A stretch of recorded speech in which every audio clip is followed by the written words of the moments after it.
কড়াইশুঁটি সিদ্ধ হয়ে গেছে, এবার এটাকে পেস্ট করে নেব। দুটো কাঁচা লঙ্কা দিয়ে কড়াইশুঁটিটাকে পেস্ট করে নিয়েছি। তেল গরম হয়ে গেছে, এর মধ্যে দিয়ে দিচ্ছি মৌরি অল্প, তারপর দিয়ে দেবো আদা,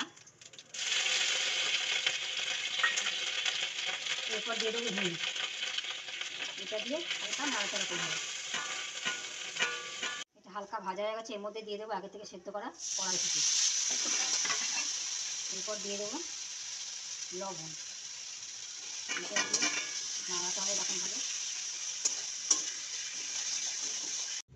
এর মধ্যে দিয়ে দিতে হবে চিনি। কড়াইশুঁটির পুর তৈরি হয়ে গেছে, এবার এটাকে তুলে নেব।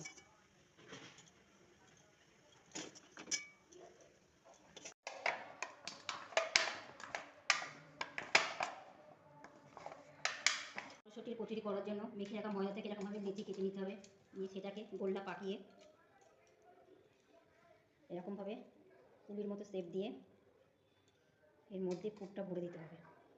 তারপর চারি সাইড থেকে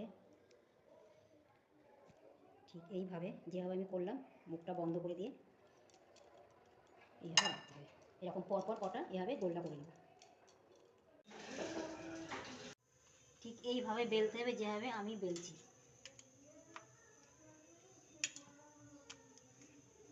বেশি তেল গরম হয়ে গেছে, এর মধ্যে কড়াইশুঁটির কচুরি দিয়ে দিলাম।